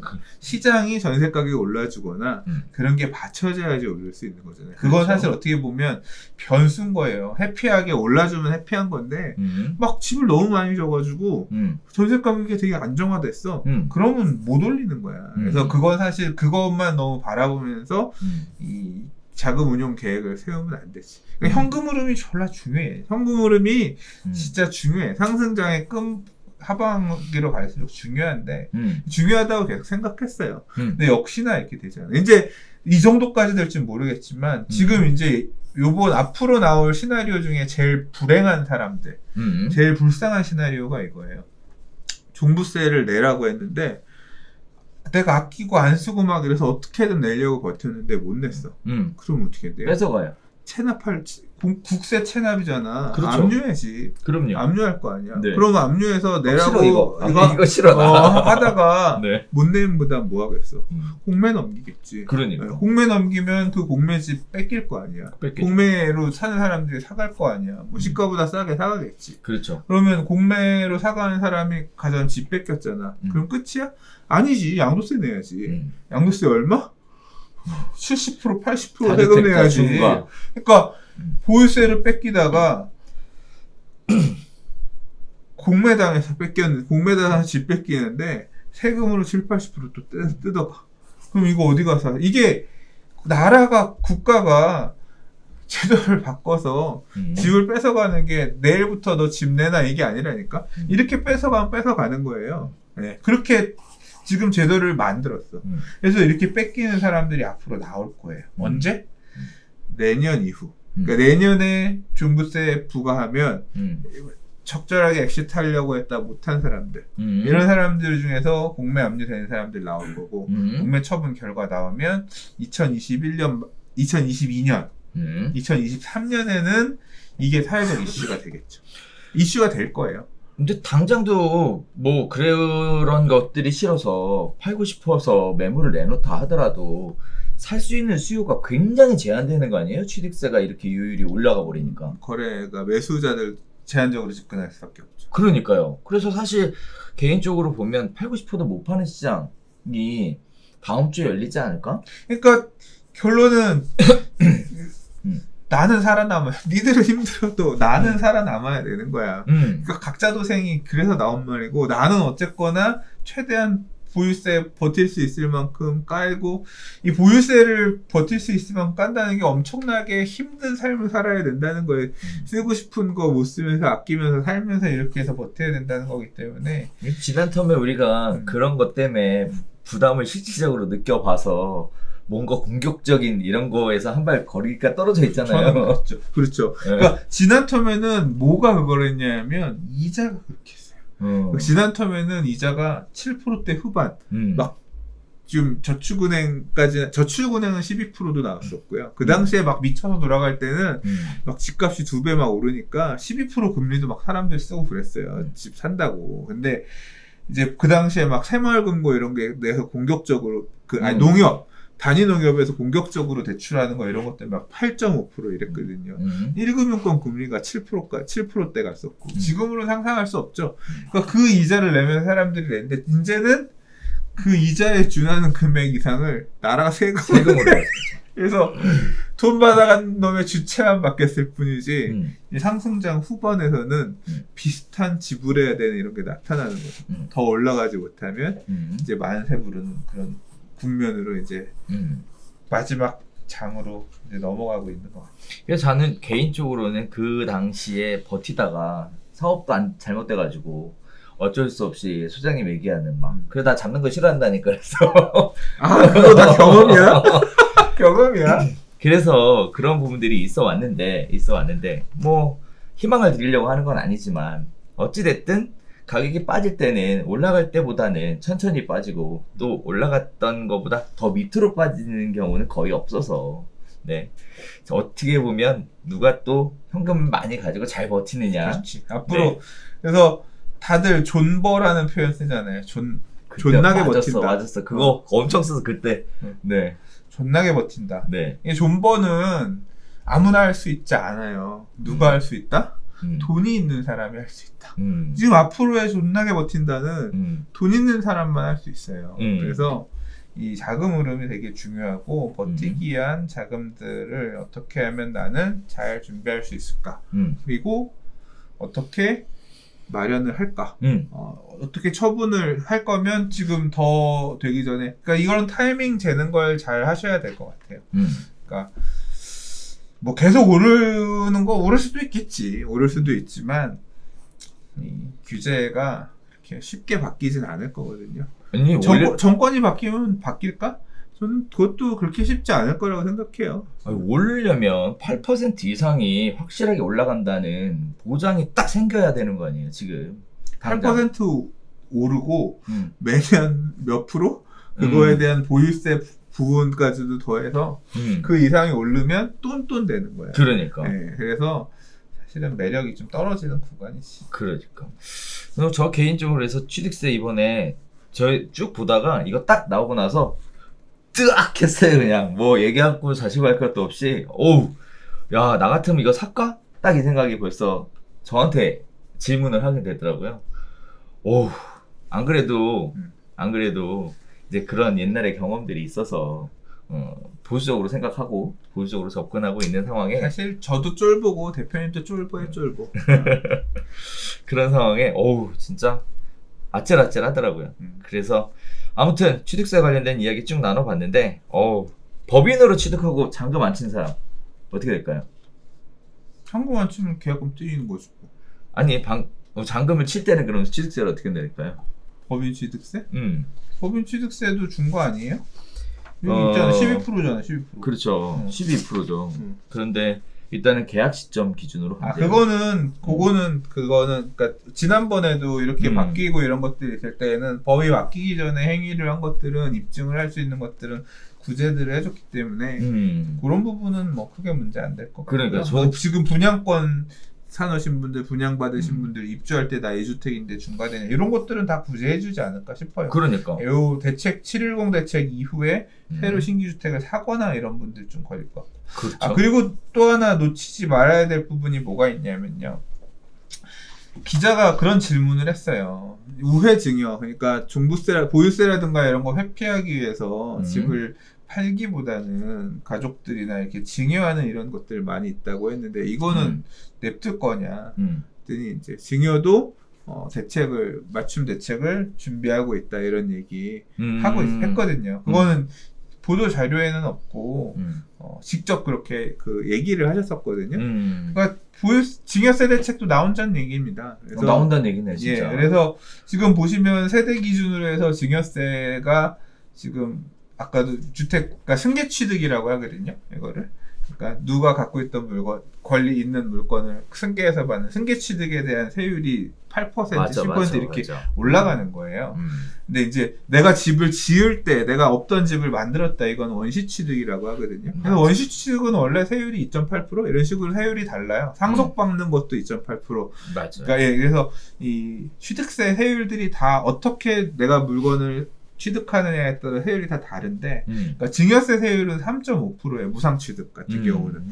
거기에 뭐 교육세가 붙나 농특세가 붙나 그래서 3.8% 지금 내거든요. 근데 지금 대책을 준비하고 있다고 하면 이제까지의 형태를 보면 그런 거잖아요. 토지거래허가 제도처럼 살라모가바다 이런 직접적인 규제도 있지만 사실 대부분의 규제는 돈 안 빌려줘. LTV 규제 제한 또는 살 때 세금 더 내, 팔 때 세금 더 내, 이런 식으로 세금이라든가 이런 간접 규제를 통해서 살 생각이 안 되게끔 하는 이런 규제들을 해왔잖아요. 이런 세제 등을 통해서 세금을 내고 증여를 하지 않을 만한 어떤 규제를 꺼내겠죠. 제 생각에는 증여세 세율을 건드리기보다는, 왜냐하면 증여세라고 하는 건 부동산만 증여할 수 있는 게 아니라 여러 가지가 있으니까 세율, 그러니까 1억까지는 1,000만 원, 1억에서 5억 사이가 아마 20%고 그 다음 초과하면 또 그렇게 가는 걸로 아는데, 요거를 아마 뭐 세율을, 뭐 부동산은 어떻게 된다 세율을 건드릴 수도 있겠지만 이것도 취득세 세율처럼 건드릴 수 있을 거 아니에요. 세대별로 증여도, 증여도 주택수가 많으면 취득세가 뭐 따따블 3.5가 아니라 8% 뭐 이런 식으로 올린다거나. 그리고 증여는 과표가 지금은 이제 시가 기준으로, 그러니까 증여세는, 그러니까 증여세는 시가 기준, 시가 거래사리가 있으면 그 기준으로 해서 증여세를 내야 되지만 증여 취득세는 또 기준 시가, 과표 기준으로 내거든요. 그러니까 이런 부분들 건드리면서 증여할 때 발생하는 허들을 이렇게 높여놓으면 지금 사실 증여가는 게 양도세보다 싸다 해서 증여가는 거잖아요. 그렇죠. 근데 이게 높아져 버리면 이것도 비싸네. 이거 참 증여로 도망가는 것도 쉽지 않겠네. 증여세나 증여취득세나 이런 비용들이 적지 않아요. 막상 계산을 해보시면. 그러면 이제 그거 하느니 파는 게 낫겠다 생각이 드는 수준으로 바꿔놓을 거거든. 그거 무슨 소리냐? 대책 앞으로 낸다 그랬으니까 하실 계획이 있으신 분은 나오기 전에 빨리빨리 지금 끝내라. 지금 그냥 적당히 끝내고 이거저거 재다가 그 구멍이 계속 막히는 거야. 계속 구멍 막고 있는 중이기 때문에. 뭐 이번에 확실한 시그널이잖아요. 네, 집 사지 말라고. 네. 뭐 이제 말문이 막혔어 지금. 지친다. 자, 그럴 것이다. 좋습니다. 네. 자, 네 번째 이야기는 재산세 관련된 이야기였는데요. 뭐 간단하게만 짚고 갈게요. 재산세가 신탁 회사를 통해서 납세자를 수탁자가 납부하게끔 이렇게 해왔는데 이게 종부세 부담 회피 방지 수단으로 이용할 수 있다 해서 원소유자 개념으로 원소유자가 납부하게끔 이렇게 변경한다고 합니다. 자, 5번째 이야기 볼게요. 이번에는 등록 임대사업자 제도 완전 뭐 폐지 수준으로 가는 것으로 결정된 것 같은데요. 단기 임대 4년, 아파트 장기 일반 매입 임대 8년 제도를 폐지하겠다라는 겁니다. 단기 임대 신규 등록 불가, 장기 임대로의 유형 전환 불가, 세제 혜택 미제공 하기 때문에 사실 불가죠. 임대 의무 기간 경과 즉시 자동 등록 말소시키겠다라는 겁니다. 폐지하겠다는 얘기죠. 자발적으로 등록 말소도 심지어 허용해주겠대요. 과태료 면제해주겠답니다. 이거는 사실 불만이 많았죠. 그렇죠. 뭐 그거 생기는 건 좋은 것 같아요. 네, 기등록주택은 등록 말소 시점까지 세제 혜택을 유지해주겠다라고 얘기를 해서 그동안 논란을 잠재웠습니다. 자, 이외 장기 임대는 기간을 8년에서 10년으로 늘리고요. 신규 임대사업자는 10년 이상의 임대를 해야 되고요. 다가구하고 빌라만 가능하다라고 합니다. 그러면 결국 신규 임대사업자가 다가구 빌라를 사는 경우에는 임대사업자로서의 혜택을 누릴 수 있다라고 정리해도 될 것 같아요. 자, 임대사업자 제도의 폐지. 지금까지 임대사업 등록한 사람은 의무 조건을 유지를 하는 대신 혜택도 유지시켜 주겠다라고 방향을 정확하게 잡았는데요. 그렇게 되면 임대사업자 매물이 시장에 흘러나올 확률은? 이게 궁금해 하시는 분들이더라고요. 자, 다음에 또 단기 보유를 생각하신다면 전세금 올려받아야죠. 네.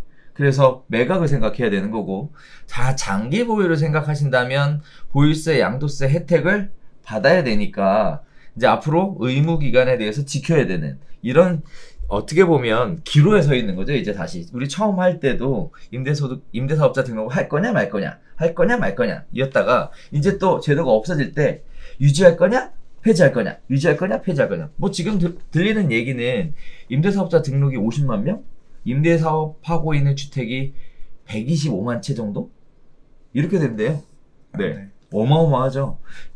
그래서 결국은 임대사업자로서 등록을 하는 것이 혜택을 많이 주니까 사람들이 임대사업자가 다주택을 보유하는 어떤 틈새로 사용되는 거 아니냐라는 제도 때문에 이야기 때문에 결국 또 그렇게 동감을 한 것 같고요. 거기에 따라서 이제 잘라버렸죠. 연결고리를 잘라버렸어요. 그래서 제도를 없애겠다라고 얘기했는데요.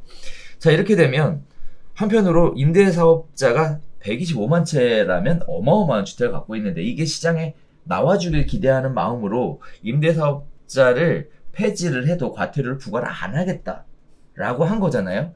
그럼 이제 임대사업자를 등록하신 분들은 진짜 어떻게 팔아야 되는 거예요? 아니면 계속 가져가야 되는 거예요, 이거? 모르지 뭐. 그거 말았어요. 네? 그러니까 결국 이게 나왔던 얘기는 뭐냐면 이 위법한 행위를 하지 않은 분들 중에서 임사 그냥 그만하고 싶은데 그렇죠. 뭐 왜냐하면 주겠다는 혜택들 안 주고 앞으로 그랬다가 하는데 나가려면 과태료를 뭐 3천만 원씩 내라고 하면 이건 뭐냐 혜택도 중간에 없애면서 그러니까 그러면 앞으로 법 개정에서 이렇게 위반한 내용이 없는 임대인 같은 경우는 나갈 수 있는 퇴로를 만들어주겠다. 과태료 없이 임사를 중단할 수 있는 그런 뭐 제도를 개선하겠다고 한 거라. 그거는 좀 그러니까 선택권을 주는 거죠. 그렇죠. 근데 이거는 이제 입법 내는 내용을 봐야 될 것 같고. 그럼 매물 잠김 현상이라는 게 있었잖아요. 네. 의무 기간이 이렇게 길어버리니까 팔고 싶어도 못 팔아서 그래서 이제 없애주겠다는 거죠. 이런 분들은 풀고 세제 혜택 받았던 거 토해내고 뭐 그리고 이제 팔려면 팔 수도 있는 건데 팔겠어요. 지금 뭐 어차피 파는 혜택 주고 팔려고 하면 이제 의무 임대 기간 길게 해야지 뭐 장특공제면을 가는데 그 기한이 지금 도래한 분들이 계실라나? 사실 저는 이 임사 관련돼서 잘 모르겠어서 제가 아는 척 말을 못 하겠어요. 이거 세무사 중에서도 임사 안 하는 분들은 몰라요. 몰라요. 이거 전문 분야들 하는 분들이 있으니까 이제 그런 분들께 그리고 임사하시는 분들은 대부분 다 세무사 끼고 하시잖아요. 그래야 돼요. 네. 네. 그거 확인하셔가지고 하세요. 아무튼 큰 그림은 임사는 앞으로 8년짜리 없애고 10년으로 바꿔서 제한적으로만 두고 과거 같은 이거 안 주겠다. 그래서 그냥 임사 제도의 사실상 폐지. 뭐 이런 쪽으로 좀 가려고 하는 임사하든 니들도 하기 싫어하지 마. 뭐 이제 그런 형태로 좀 모양새를 바꾸는 모습. 그렇죠. 적어도 아파트로는 하지 마. 네. 대신 다가구하고 빌라는 봐줄게. 네, 이런 형태로 가고 있는 것 같은데. 말이 되는 소리. 네. 다가구랑 빌라만 가능해? 네. 말 또 바꿀 거야. 걱정.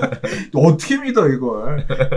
이제 또 재개발, 재건축 뭐 활성화된다. 뭐 또는 뭐 어떤 이유에 따라서 이쪽 틈새가 여기 남아 있는 거다. 수요층들이 막 여기 가서 사. 물론 2주택 중과 때문에 사진 않겠지만.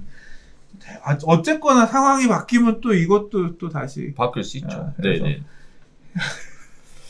자, 고민들이 깊어질 것 같습니다. 네. 자, 단기 보유를 생각을 하고 임사 이번에 접고 그 전세금 이번에 올려받으면서 뭐 어차피 임대차 3법 관련된 얘기가 나올 거라 전세금 이번에 올려받고 거기에 따라서 매각 쪽으로 가닥을 잡을 건지 아니면 어차피 등록되어 있는 거 혜택 남아있을 때 끝까지 혜택 보자. 그래서 보유세 혜택, 그 다음에 양도세 혜택 남아있잖아요.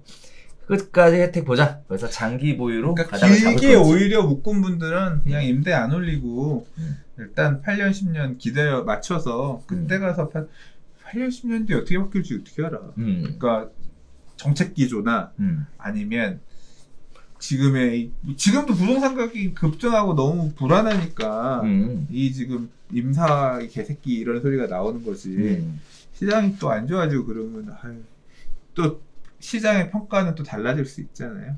조금 혜택 주어져 있는 상황에서는 좀 기존의 혜택 보고 있는 분들은 막 그렇게 억지로 풀지 않아도 되지 않을까. 근데 이제 저는 궁금한 게 뭐냐면 보유세 관련돼서 종부세 관련돼서 세율 좀 깎아줬잖아요. 네. 근데 이게 과연 3주택 이상의 경우 종부세 세율을 올리잖아요. 근데 이거 그 장기 임대에 있는 사람들은 종부세 혜택 계속 가는 거 아니야? 그러니까 근데 그 부분이 진짜 옛날 그 수준대로 계속 가는 건지 아니면 이분들의 그 종부세 관련된 것도 영향을 받는 건지 요건 좀 따져봐야 될 것 같더라고요. 합산 배제 되는 거 아니야? 그러니까 따져봐야 될 것 같더라고요. 네. 자, 이런 부분들에 따라서 좀 계산들을 좀 진짜 장기적인 관점에서 계산을 좀 해야 될 것 같다라는 생각이 들었습니다.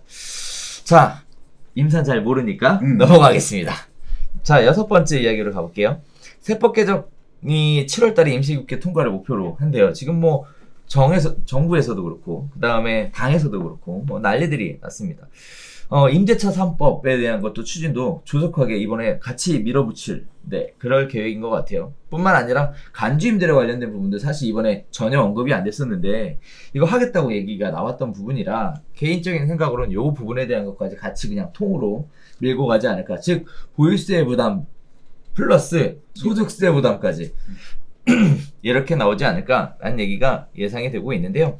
다들 아시는 것처럼 임대차 3법 추진하겠다라는 얘기가 나오면서 보증금을 초기화시켜서 실입주를 일단 한 다음 그 다음에 다시 임대를 놔서 많이 받겠다 뭐 이런 식의 얘기들이 나온다고들 해요. 그 다음에 또 임차인도 면접 봐서 들어가야 된다 이런 얘기들이 나온다고 합니다.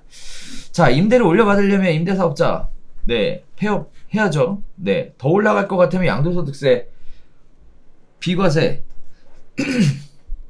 잠깐만요. 더 올라갈 것 같으면 양도소득세에 대한 부분들이 비과세를 받으려면 임대료 인상 금지해야 되고 의무기간 준수해야 되고 또 여기서 상승이 멈출 것 같으면 또 임대료 인상을 해놓고 임대사업자 폐업하고 매도하는 형태로 이렇게들 임대차 3법하고 같이 맞물려서 복잡하게 돌아가는 것 같은데 일단 여기서 포인트는 이게 빨리 추진한다라는 거.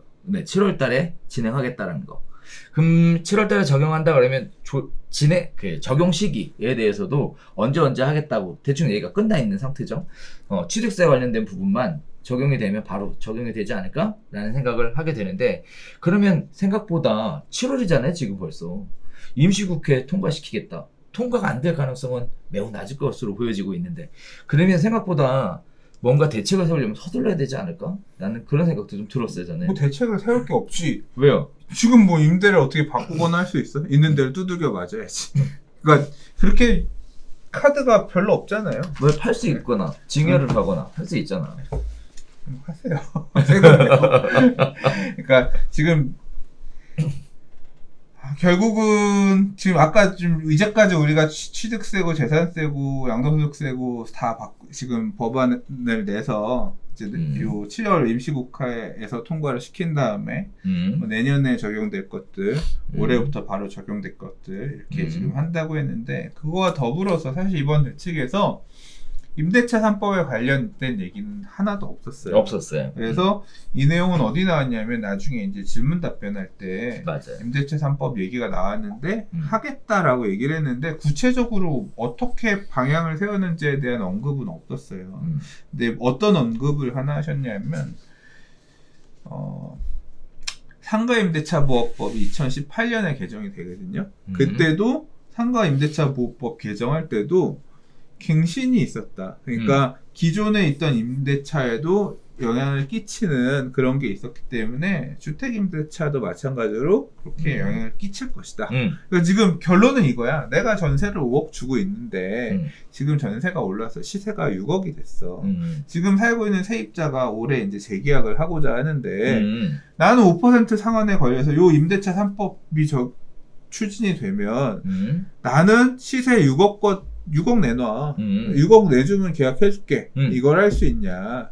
아니면 이 법이 걸리면 5% 상한제한에 걸려서 5억 2,500만 받아야 되고 무조건 이 임차인이 계약갱신을 하겠다고 하면 얘한테 집을 더 줘야 되냐. 이게 적용이 될 거냐 안 될 거냐. 사실 이게 핵심이거든요. 그래서 그게 핵심인데 질문은 어떻게 되냐 이거에 대해서 상가임대차보호법에서 그게 있으니까 그렇게 소급해서 될 수 있는 것처럼 뉘앙스로 뭐 그런 사례가 있다 이렇게 얘기가 나왔어요. 근데 그래서 제가 상가임대차보호 관련된 내용을 오늘 찾아봤어요. 이제 그 2018년에 경과규정 부칙까지도 봤거든요. 기존의 상가임대차를 어떻게 적용할 거냐를 봤는데 상가임대차보호법처럼 바꾸면 사실 피해갈 수 있는 구멍은 많이 생겨요. 왜냐하면 상가임대차보호법은 원래 계약갱신 청구권이 있어요. 그렇죠. 그래서 5년 이내에는 임차인이 뭔가 잘못한 게 있지 않으면 그렇죠. 계약갱신을 청구할 수 있고 임대인은 거절할 수 없는 규정이 있거든요. 사실 2018년에 바뀐 법률 내용은 이게 10년으로 늘어난 거예요. 5년 적용될 걸 10년으로 늘리는 거를 어떻게 어디까지 적용해 줄 거냐에서 뭐라 그랬냐면 그 2018년에 해당 법률이 공포 시행되는데 시행 이후에 신규 최초로 임대차 계약을 체결하면 걔는 10년짜리가 적용된다. 그리고 그게 하나가 있었고요. 또 하나는 뭐냐면 그 이후에 갱신이 되는 임대차가 있다고 하면 갱신되는 임대차도 10년 적용이 다 된다. 이렇게 됐어요. 이게 뭐냐면 내가 전체 1년씩 계약을 하고 있는데 이 집에 지금 3년째 내가 썼어요. 4년째 계약을 해야 돼. 그러면 4년차 계약 연장하려고 하면 나 내년에도 쓸 거니까 계약 갱신해 주세요라고 요구를 하면 기존에 작동하고 있는 법률 때문에 4년 연장을 무조건 임대인은 해줄 수밖에 없는 거예요. 계약갱신 청구권이 5년까지는 유효하니까. 그렇죠. 그러면 그게 유효에 대해서 갱신이 된과 동시에 5년이 늘어나는 거예요. 그렇죠. 그래서 계속 그걸 할 수 있게끔 늘어나는 건데 문제는 주택임대차보호법에는 계약갱신 청구권이 없어요. 지금. 없었죠. 없기 때문에 똑같이 갱신되는 그러니까 주임사에도 똑같은 문장을 넣어서 그러니까 뭐 주임사 문장이 그렇게 되겠죠. 주택임대차 갱신, 4년, 뭐, 그 법 4년 안에서 뭐 할 수 없다. 뭐 이런 식의 이제 내용이 추가가 된다 하고, 해당 법률, 부책의 경과 규정이 붙어요. 해당 법률의 시행, 그러니까 이 계약갱신 청구권의 적용은 해당 법률 공포 후 신규로 계약하게 되는 임대차 또는 갱신되는 임대차에 적용한다. 이렇게 말이 붙게 되면 주인이 갱신 안 해주면 그냥 기존 임차인은 그냥 나가야 되는 거야. 그렇죠. 그럼 주인은 그 사람 내보내고 6억으로 전세계약 내면 되는 거잖아. 그렇죠. 새로운 임차. 그러면 새로 들어오는 임차인은 6억에 들어와서 갱신됐으니까 5% 상한 제한에서 다음에 올려줄 때 3천만 원 이하만 올려주면 되고 4년 살 수 있는 거지. 이제 그렇게 가는 거고 기존에 만약에 주인이 임차인이 세입자한테 시세가 5억이니까 재계약은 해줄게요. 근데 6억 주세요. 아니, 시세가 6억이니까 6억 주세요 하면 세입자가 6억 들어와 살면 갱신 한번 하고 끝. 그렇게 가는 거죠. 이 해석의 문제가 조금 약간 애매해요. 근데 법률을 그렇게 안 만들고 뭔가 안 되면 되게 한다는 마인드로 지금 살고 있는 세입자들도 계속 살 수 있게끔 5% 상한제 안에 거 살 수 있게끔 해주면 아마 뭐 5억 2,500에 재계약해주고 2년 더 계약해드릴게요. 이렇게 하면 될 거 아니까 그죠? 그러면 임대인은 어떻게 해요? 그 세입자랑은 계약갱신 청구권 범위 다 써서 기존 임차 2년, 앞으로 임차 2년 다 쓴 거 아니야. 4년 쓴 거 아니야. 그러면 2년 뒤엔 무조건 내보내고 6억에 다시 새로운 임차에 넣겠지. 그러니까 이렇게 뭐 이게 변경된 법률 개정이 되면 완전히 막 이렇게 임대료 상한 제한이 걸린다기보다는 기존의 2년 단위로 임대 가격이 보호되던 게 4년 단위 또는 다른 년 단위로 이렇게 좀 바뀌는 형태가 될 것 같고요. 또 모르죠. 이제 박주민 의원이 발의한 무한 전세 연장법이라든가 더 또 알 수 없는 그런 임대료 상한 제한을 거는 법안까지도 같이 맞물려가지고 입법 개정이 된다고 하면 뭐 또 그거는 또 그러니까 이런 부분들은 앞으로 법률 개정안 나오면 어떻게 적용될 건지를 보고 생각을 하자. 저도 사실 내년에 좀 임대료 이게 아파트 입주할 때는 물량이 쏟아지니까 시세보다 전세가가 굉장히 싸게 들어가잖아요. 그렇죠. 그렇게 돼서 좀 싸게 났는데 사실 그거 좀 올려받아서 세금도 냈고 버텨 살라 그랬는데 이 전월세 3법 때문에 상한 제한 걸리면 사실 이제 곤란해지는 거예요. 돈 나올 구멍이 없으니까. 이제 뭐 또 어떻게 방법을 찾아봐야지. 그렇게 해서 또 만약 그러면 2년 또 연장하고 뭐 2년 뒤에 그때 가서 또 올려받을 수 있으면 다른 임차인으로 바꾸면서 그때 또 2년 고생하고 뭐 그렇게 가야지 뭐 어떻게. 그렇게 2년 고생할 능력이 있어서 다행이다. 네. 자, 지금까지 우리 710 부동산 대책 관련돼서 여러 가지 이야기를 해봤습니다. 네, 일단 최종 정리 한번 해주시죠. 하시기로 하셨잖아. 네. 최종 정리? 그러니까 이제 말을 많이 하고 나도 이제 머리가 아프고 710 대책은 아무튼 뭐 이제 작두를 여러 개 갖다 놓고 이 선을 넘어오면 다 죽인다. 그리고 들고 그러니까 이게 막 쪼여오는 게 취득세도 쪼여오고 보유세도 쪼여오고 양도소득세도 쪼여와서 정말로 부동산으로 발생한 어떤 이런 부분들을 상상하기 힘들게끔 쪼여놨어. 근데 아직도 사실 더 쪼일 부분들은 있어요. 예를 들자면 종부세를 지금 인별과세인데 공제를 기본공제 6억을 그게 제일 뭐 세대별로 6억만 주겠다. 이게 될지 모르겠지만 법인도 없애는 거 봐봐. 뭐 이런 식의 어떤 규제들이 계속 더해지면서 더 밀고 들어오기 시작하면 어디까지 사람들이 버틸 수가 있을까. 그리고 이렇게 밀고 들어오는 게 과연 진짜 법의 허용 범위인 건지. 이게 부동산 가격 안정화 진짜 영향이 있는 거지. 이렇게 쪼여진 임대인들 또는 버티려고 하는 소유주들이 어떻게 또 대비를 하고 또 임대 시장에는 어떤 충격으로 나올 건지 이제 다음 주 되면 이제 시장 얘기들이 들어오겠죠. 이제 좀 봐야 될 것 같고요. 사실 뭐 그런 이 시장의 흐름이나 이런 것들 말씀하신 것처럼 봐야 하는 거고 뭐 예측한다고 될 부분은 아닌 것 같고 결국은 내가 어떻게 대응하느냐의 문제인데 대응의 문제는 아까 말씀드린 것처럼 존버도 돈 있는 사람만 할 수 있다. 돈이 절개 현금이 중요한 시기가 더 중요한 시기가 올 거다. 이 기조는 당분간 이어질 거다. 그래서 이렇게 잘 스스로들 대비하셔야 되고 제일 불쌍한 사람은 누구다? 그 돈이 없어서 보유세 못 내서 공매로 집 뺏기고 집 뺏겼는데 양도세로 또 다 털리고 그래서 내 주머니에 하나도 없는 이게 정부가 또는 어떤 제도가 집을 뺏어가는 게 칼만 안 들었지 뺏어가는 게 이렇게 세금으로도 가능할 수 있기 때문에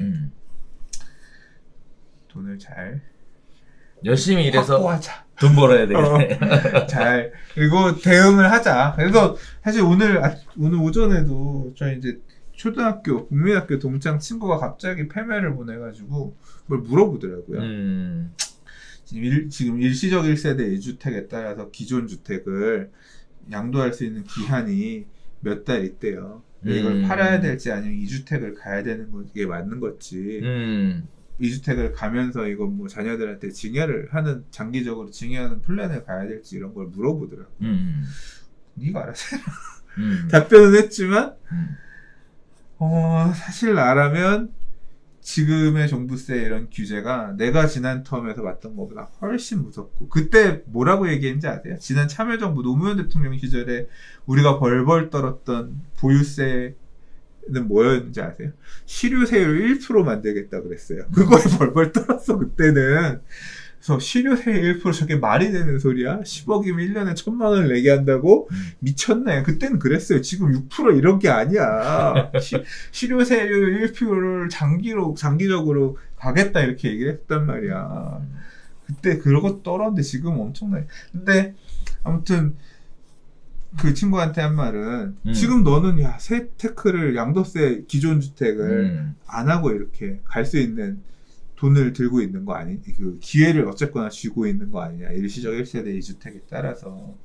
그러면 그거 일단 세금 덜 내고 양도에 현금 들고 있으면서 지금 규제가 이렇게 심한데 굳이 뭐 세금 계속 뚫게 맞으면서 주택을 2개를 더 들고 있기보다는 기회가 열려 있다고 하면 앞으로 이건 더 심해질 건데 그 돈으로 현금 들고 있으면서 뭐 다른 대안 투자처를 볼 수도 있을 거고 또는 다시 도래할 하락장이나 이런 텀에 진입하기 좋은 시점에 왜 있잖아요. 2013년에 양도세 면제주택도 있었잖아. 있었죠. 네. 그런 식으로 진입할 수도 있는 거고 굳이 다주택 나는 어쩔 수 없이 지난 텀에 그렇게 물려서 다 들고 있고 그렇게 돼서 다주택 전략으로 가는 게 맞다고 생각해서 다주택으로 계속 있어 왔지만 나도 그런 일시적 1세대 주택을 쓸 수 있는 기회가 있었다고 하면 썼을 수도 있거든요. 그러니까 너나 주어진 거니까 활용하는 방법도 고민해 볼 만하다. 세무사랑 얘기를 해봐라.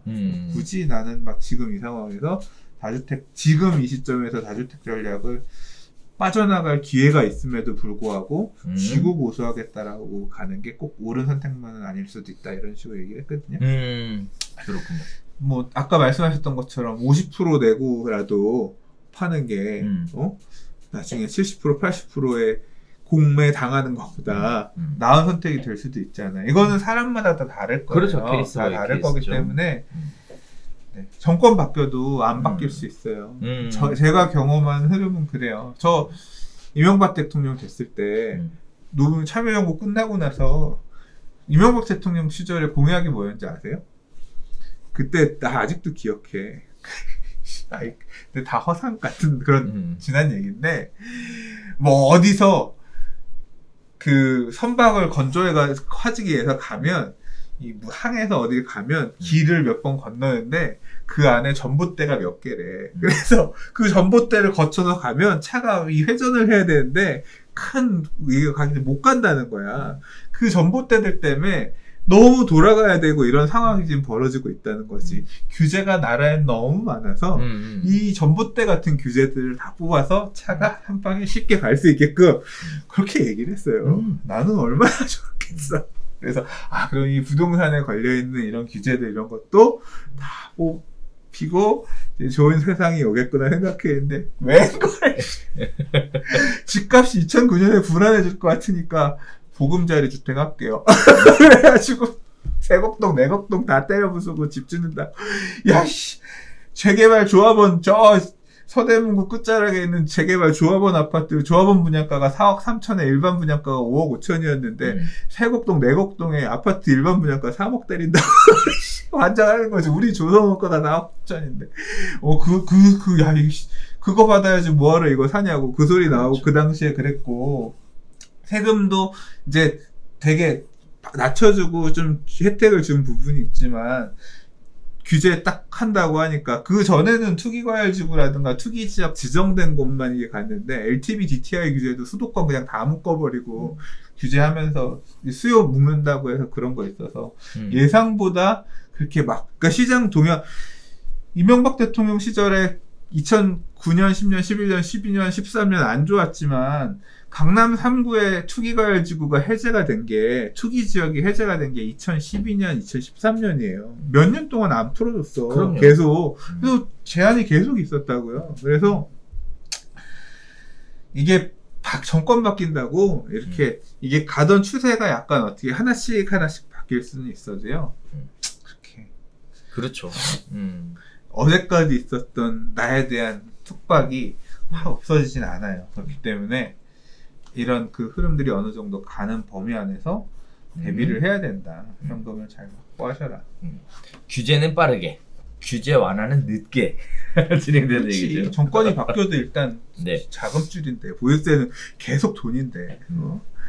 저는 개인적으로는 뭐 지난번에도 계속 그런 말씀을 잠깐 드렸었는데 몸에 맞지 않는 큰 옷을 입었다면 이젠 좀 맞춰서 입을 때가 되지 않았나? 이런 말씀을 드리면서 한편으로는 부동산 중개업 하시는 분들 이거 바뀌는 거에 따라서 어떻게 살아남아야 되나 다시 연구에 들어가야 될 것 같은 중개업 하시는 분들 이야말로 진짜 너무 힘들 것 같아요. 그래서 너무 힘들어. 이 매매는 이거 컨설팅 잘못했다가 취득세 이런 거 잘못 안내했다가 난리 나는 거고. 난리 나죠. 완전 난리 납니다. 그리고 뭐 매매도 자체도 너무 이제 힘들 것 같고. 그러니까요. 자금 조달 계획서, 취득세 뭐 이걸 뚫고서 매수를 하려고 하는.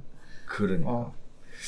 자, 그렇게 말씀드릴 수 있을 것 같고요. 사실 이번 대책에 생애 최초 특별 공급 확대에 관련된 얘기가 있었는데 그거는 진행돼봐야 하는 거라서 네. 어쨌든 생애 최초 5% 정도 늘리는 거는 결국 주어진 물량들 중에 서로 누가 더 가져가느냐.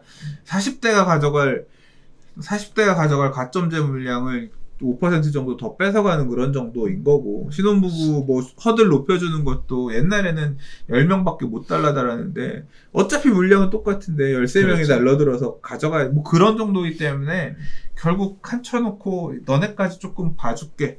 거기에서 배제된 사람들은 여전히 그냥 사이드 아싸요 아싸. 아씨 난 정책에서 소외된 자. 이 사람들의 불만은 계속 있을 수밖에 없어요.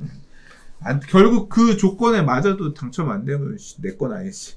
그냥 세상을 원망하게 될 수밖에 없지.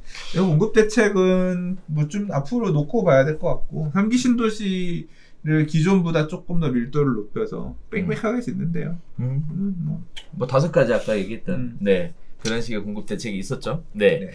자, 여기까지 쭉 한번 이야기를 나눠봤습니다. 뭐 구체적으로 23번째 부동산 대책이 예약되어 있는 상황에서 그렇게 오래 걸릴 것 같다라는 생각은 안 들어요. 그래서 빨리 나올 것 같은데 아무튼 뭐 공급 대책도 기대해 보겠고 이번 주 방송 나가고 나서 이번 주간에 시장이 어떻게 움직이는지에 관련돼서도 저도 개인적으로 촉각을 좀 세우고 지켜봐야 될 포인트인 것 같습니다. 말 조금 한다더니 오늘도 엄청 말 많이 해주셔서 너무 나 지금 감사하고요. 머리가 말을 많이 해서 아마 들으신 분도 좀 지겨우셨을 거예요. 힘들다 그래서 끊으려고 해서 계속 얘기해. 수고 많으셨습니다. 네. 자, 저희가 준비한 소식은 여기까지고요. 저희는 다음 주에 새로운 소식 가지고 다시 찾아뵙도록 하겠습니다. 감사합니다.